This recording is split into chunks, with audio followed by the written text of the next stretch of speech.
सभी विद्यार्थियों का पुनः आपके अपने इस YouTube चैनल में स्वागत है। प्यारे बच्चों, आज हम जो कक्षा 10 है उसका जो हिंदी विषय है, जिसकी पुस्तक आपके क्षितिज भाग 2, इसमें पाठ संख्या 1 सूरदास के जो पद लग रहे हैं वो भ्रमर गीत के पद हैं। उनके पाठ्य पुस्तक के प्रश्न उत्तर आज हम इसी वीडियो में देखने वाले हैं। प्यारे बच्चों, सूरदास के सभी पदों की व्याख्या और सूरदास का कवि परिचय हम देख चुके हैं। यदि इससे पहले आपने वो वीडियो नहीं देखे तो वो देख लें, और आप हमारे इस YouTube चैनल पर नए जुड़े हैं तो इसको सब्सक्राइब कर लें। हम देखते हैं कि कुल जो 12 प्रश्न हैं, उन 12 प्रश्नों का जो है किस प्रकार यहाँ उत्तर है, इसको आपको गृह कार्य में भी करना है।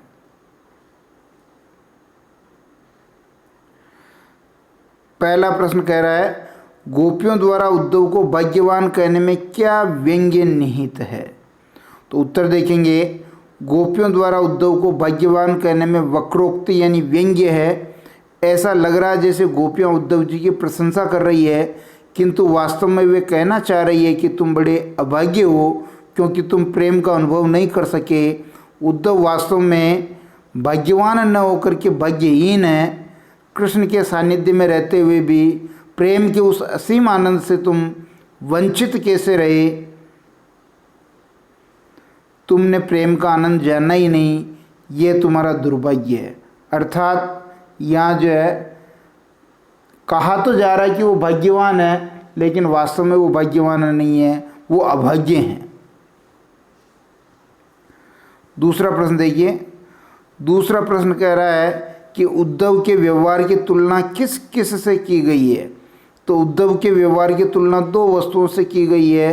अगर हम सूरदास के पदों के बारे में जानकारी लेंगे, पाठ को ढंग से अगर पढ़ा होगा आपने, तो आपको पता है कि 2 वस्तुओं से जो है इनकी तुलना की गई है, और वो कौन कौन सी है वो आपके ध्यान में होनी चाहिए। पहली तुलना कमल के पत्ते से की जो पानी में रहकर भी गीला नहीं होता है, और दूसरी तुलना तेल में डूबी गागर से, गागर यानी मटकी,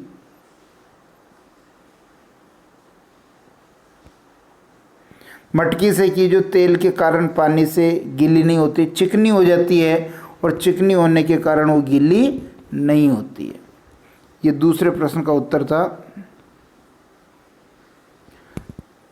तीसरा प्रश्न देखिए। तीसरा प्रश्न क्या कह रहा है, गोपियों ने किन किन उदाहरणों के माध्यम से उद्धव को उलाहने दिए हैं।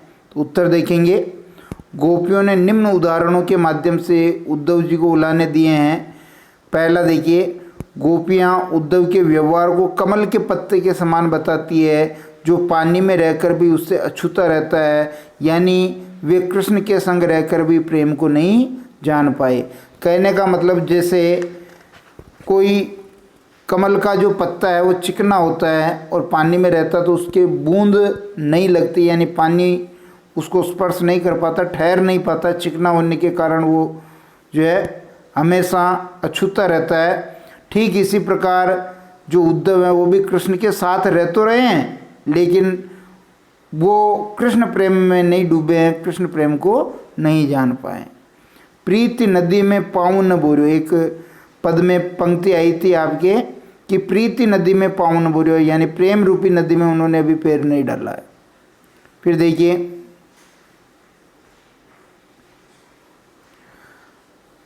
दूसरा जो इसमें है बिंदु, उद्धव उसी प्रकार प्रेम से वंचित रहे जिस प्रकार तेल में डूबी गागर तेल के कारण पानी से गीली नहीं होती है। तीसरा, गोपियों ने योग संदेश कड़वी ककड़ी जैसा बताया ना, पद में आया था आपके कि गोपियों ने जो है योग संदेश को किसके समान बताया, कड़वी ककड़ी के समान बताया। उन्होंने कहा था कि सुनत जोग लागत है ऐसो ज्यों करुई ककरी। चौथा देखिए, वे कृष्ण के आने के इंतजार में ही जी रही थी, किंतु कृष्ण ने स्वयं न आकर योग संदेश भिजवा दिया। इससे उनकी विरह व्यथा और अधिक बढ़ गई। उनको उम्मीद थी, अरे भाई आई पंक्ति, एक अवधि आधार आस आवन की तन मन विथा सही। तो वो तो गिन गिन के दिन निकाल रही थी, लेकिन न तो कृष्ण आए न उनका प्रेम संदेश आया, बल्कि और योग संदेश आ गया। 5वां देखिए, वे कृष्ण से अपेक्षा करती थी कि वे उनके प्रेम की मर्यादा को रखेंगे, वे प्रेम के बदले प्रेम देंगे, किंतु उन्होंने योग संदेश भेज करके प्रेम की मर्यादा ही तोड़ डाली। ये कुछ उलाने हैं जो गोपियों ने दिए हैं। फिर आगे देखिए चौथा प्रश्न क्या कह रहा है कि उद्धव द्वारा दिए गए योग के संदेश ने गोपियों की विरह अग्नि में घी का काम कैसे किया, यानी जो विराग्नि थी उसमें घी का काम कैसे किया। तो उत्तर देखेंगे, श्री कृष्ण के मथुरा चले जाने पर गोपियां पहले से विराग्नि में जल रही थी। वे श्री कृष्ण के प्रेम संदेश और उनके आने की प्रतीक्षा कर रही थी। ऐसे में श्री कृष्ण ने उन्हें योग साधना का संदेश भेज दिया, जिससे उनकी व्यथा कम होने के बजाय और बढ़ गई।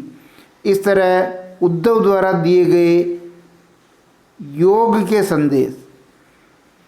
के संदेशों ने गोपियों की विराग्नि में घी का काम किया। 5वां प्रश्न देखिए, मर्यादा न लई के माध्यम से कौन सी मर्यादा न रहने की बात की जा रही है। उत्तर लिखेंगे, प्रेम की यही मर्यादा है कि प्रेमी और प्रेमिका दोनों प्रेम को निभाए, यानी एक पक्ष नहीं, दोनों पक्ष उस मर्यादा का पालन करें। वे प्रेम की सच्ची भावना को समझे और उसकी मर्यादा की रक्षा करें। परंतु कृष्ण ने गोपियों से प्रेम निभाने की बजाय उनके लिए नीरस योग संदेश भेज दिया, जो कि एक छलावा था, धोखा था। इसी छल कपट को गोपियों ने मर्यादा का उल्लंघन कहा है। अगर वो प्रेम संदेश भेज देते तो मर्यादा का उल्लंघन नहीं होता, उन्होंने योग संदेश भेजा जो मर्यादा का उल्लंघन था।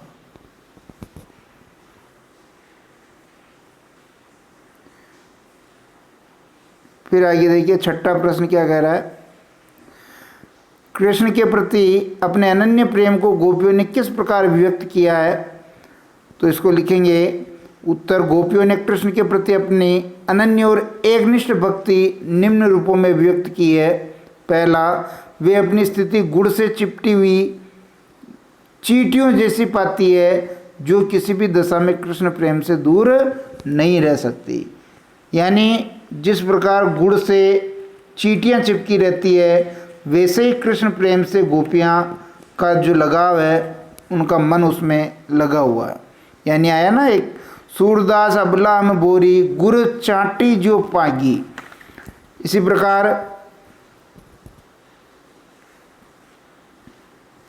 दूसरा बिंदु देखो, वे श्री कृष्ण को आरिल पक्षी की लकड़ी के समान मानती है। वे श्री कृष्ण के प्रति मन वचन कर्म से समर्पित है। वे सोते जागते दिन रात कृष्ण का जाप करती है। जैसे आरिल पक्षी को लकड़ी प्रिय होती है, वह उसे छोड़ता नहीं है, उसी प्रकार श्री कृष्ण भी गोपियों को प्रिय हैं और वो उनको छोड़ना नहीं चाहती। तीसरा बिंदु, उन्हें कृष्ण प्रेम के आगे योग संदेश कड़वी ककड़ी जैसा लगता है। 7वां प्रश्न देखिए, गोपियों ने उद्धव से योग की शिक्षा कैसे लोगों को देने की बात कही है। तो गोपियों ने उद्धव को कहा कि वे योग की शिक्षा ऐसे लोगों को दे जिनके मन स्थिर नहीं है, अर्थात चंचल। जो चंचल मन वाले हैं, जिनके मन स्थिर नहीं है, उनको ही योग की शिक्षा देनी है। जिनके मन में चक्री है, जिनके हृदय में कृष्ण के प्रति सच्चा प्रेम नहीं है, जिनके मन में भटकाव है, दुविधा, भ्रम और चक्कर है। आई पंक्ति आपने ध्यान से अगर पद की व्याख्या देखी हो तो उसमें आई थी, यह तो सूरत तिन्हीं ले सौंपो जिनके मन चक्री, अर्थात इस योग साधना को उन्हीं को सौंपो जिनके मन चक्री है, अर्थात चंचल है, स्थिर नहीं है।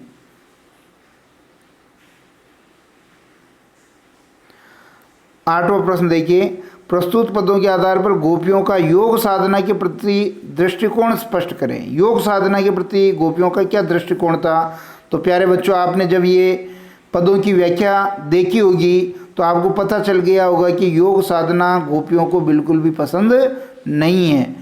उत्तर देखेंगे, सूरदास द्वारा रचित इन पदों में गोपियों की कृष्ण के प्रति एकनिष्ठ प्रेम, भक्ति और आसक्ति प्रकट हुई है। इसी के कारण गोपियों पर किसी अन्य का असर नहीं होता, वो योग साधना को पसंद नहीं करती है। गोपियों पर श्री कृष्ण के प्रेम का ऐसा रंग चढ़ा है कि खुद कृष्ण का भेजा योग संदेश उन्हें कड़वी ककड़ी और रोग व्याधि के समान लगता है, जिसे वे किसी भी दशा में अपनाने को तैयार नहीं है। उन्हें कतई पसंद नहीं है कि वो योग साधना को अपनाए। उनकी तो प्रेम साधना है, योग साधना नहीं, प्रेम साधना है। 9वां प्रश्न देखिए, गोपियों के अनुसार राजा का धर्म क्या होना चाहिए? उत्तर देखेंगे, गोपियों के अनुसार राजा का धर्म ये होना चाहिए कि वह प्रजा को अन्याय से बचाए, उन्हें सताए जाने से रोके, प्रजा की रक्षा करे, उनके साथ न्याय करे।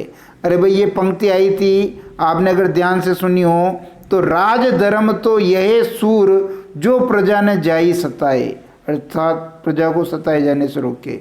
यहाँ कृष्ण तो राजा हैं और गोपियाँ प्रजा हैं, और ऐसे ये योग साधना का संदेश भेज करके कृष्ण ने गोपियों को सताने का काम किया है। यदि वो प्रेम संदेश भेजते तो ये राजधर्म का पालन होता। 10वां प्रश्न देखिए, गोपियों को कृष्ण में ऐसे कौन कौन से परिवर्तन दिखाई देते हैं जिनके कारण वे अपना मन वापस पा लेने की बात कहती है? उत्तर देखेंगे, गोपियों को कृष्ण में ऐसे अनेक परिवर्तन दिखाई देते हैं जिनके कारण वे अपना मन श्री कृष्ण से वापस पाना चाहती है। जैसे देखिए क्या क्या परिवर्तन है। पहला परिवर्तन, श्री कृष्ण ने अब राजनीति पढ़ ली है, जिससे उनके व्यवहार में छल कपट आ गया है, यानी उनका व्यवहार कपटपूर्ण हो गया है, उनकी बुद्धि पहले से और बढ़ गई है। राजनीति पढ़ ली है। आपका पद था चौथा, आपको ध्यान हो, हरि है राजनीति पढ़ लिया है। दूसरा देखेंगे बिंदु कि श्री कृष्ण को अब प्रेम की मर्यादा का पालन करने का ध्यान नहीं रहा है।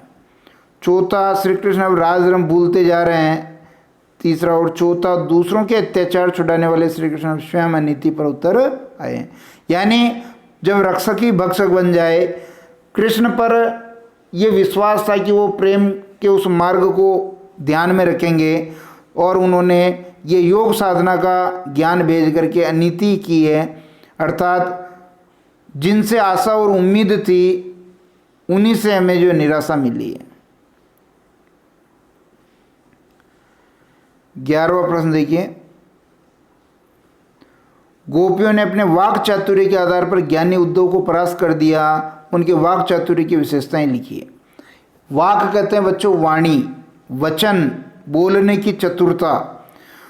उत्तर देखेंगे, गोपियों में वाक चातुर्य का गुण है, बोलने की चतुरता तो है, तभी वो जो है उद्धव के उन कथनों को टिकने नहीं देती है। वे बात बनाने में किसी को भी पछाड़ देती है, यहाँ तक कि ज्ञानी उद्धव की उनके सामने बोलती बंद हो जाती है। गोपियों की सबसे बड़ी विशेषता है वाग विदग्धता, यानी वाणी में जो है इस प्रकार का एक तेज है, वाणी में इस प्रकार का एक प्रभाव है कि वो उद्धव की बातों को टिकने नहीं देती है। वाग चातुर्य और वाग विदग्धता दोनों गोपियों की विशेषता है। गोपियों के तर्क साधारण होते हुए भी अकाट्य हैं, जिनका उत्तर ज्ञानी उद्धव के पास भी नहीं है। उनके तर्कों का आप खंडन नहीं कर सकते, ऐसे साधारण तर्क हैं। गोपियों के हृदय में कृष्ण प्रेम का सच्चा ज्वार है। इसी विश्वास पर वे उद्धव जी के योग साधना मार्ग का खंडन करती है। सच्चे प्रेम में इतनी शक्ति है कि बड़े से बड़ा ज्ञानी भी उसके सामने घुटने टेक देता है। गोपियाँ उद्धव के योग साधना के संदेश को कड़वी ककड़ी और बीमारी यानी व्याधि बताती है, साथ ही उद्धव को बड़भागी कहकर व्यंग्य भी करती है। फिर देखिए अंतिम प्रश्न, संकलित पदों को ध्यान में रखते हुए, जो आपके मतलब 4 पद संकलित है ना भ्रमर गीत के, सूर के भ्रमर गीत की मुख्य विशेषताएं बताइए। तो सूरदास जी के पदों के आधार पर भ्रमर गीत की कुछ विशेषताएं निम्नानुसार हो सकती है। कौन कौन सी है? सबसे पहली, सूरदास के भ्रमर गीत में गोपियों की विरह व्यथा का मार्मिक वर्णन है। बिल्कुल सही है, क्योंकि जब कृष्ण मथुरा चले जाते हैं और गोपियाँ उनके वियोग में ब्रज में रहती है, तो गोपियों की विरह व्यथा का यहाँ वर्णन किया गया।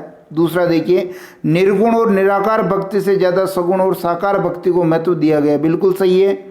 जो उद्धव जी आए हैं वो निर्गुण ज्ञान लेकर के आए हैं और उसका खंडन किया गया है, और कृष्ण जो सगुण ज्ञान प्रेम मार्ग का जो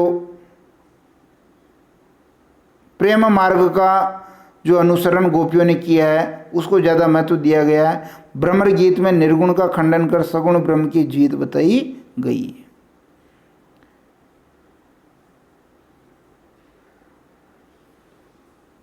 तीसरा देखेंगे, इसमें गोपियों के माध्यम से उपालंब वाक्पटुता व्यंग्यात्मकता का भाव मुखरित हुआ है। यानी जो सूरदास की गोपियां हैं वो वाग विदग्ध है और वाग चातुर्य का गुण उनमें है, वो उपालंब देती है और व्यंग्य करती है। चौथा देखिए, गोपियों का कृष्ण के प्रति अनन्य व एकनिष्ठ प्रेम दिखाया गया है। गोपियों को और कुछ नहीं चाहिए, केवल और केवल कृष्ण का प्रेम चाहिए। पांचवा, उद्धव के योग साधना के ज्ञान पर गोपियों के वाक चातुर्य और सगुण प्रेम की विजय का चित्रण है। छठा, पदों में गेयता का गुण है, संगीतात्मकता का गुण है, पदों को गाया जा सकता है। और सातवां, शुद्ध साहित्यिक ब्रज भाषा का यहाँ प्रयोग हुआ है। प्यारे बच्चों, ये 12 प्रश्न जो पार्ट 1 आपके सूरदास के पदों के थे, इसको हमने हल किया। और आप देख रहे हैं हमारा साहित्य संगम जो चैनल है, यहाँ हिंदी कक्षा 10 का संपूर्ण पाठ्यक्रम करवाया जाएगा। इसलिए यदि आप हमारे इस चैनल पर नए जुड़े हैं तो इसको सब्सक्राइब कर लीजिए। और यदि आपको कोई समस्या हो तो इस फ़ोन नंबर पर आप कोई मैसेज छोड़ सकते हैं, मैं यथासंभव उसका जो है उत्तर देने की कोशिश करूँगा। वीडियो पसंद आता है तो इसको लाइक शेयर करें और चैनल को ज़्यादा से ज़्यादा अपने मित्रों तक पहुँचाएँ। बहुत बहुत धन्यवाद।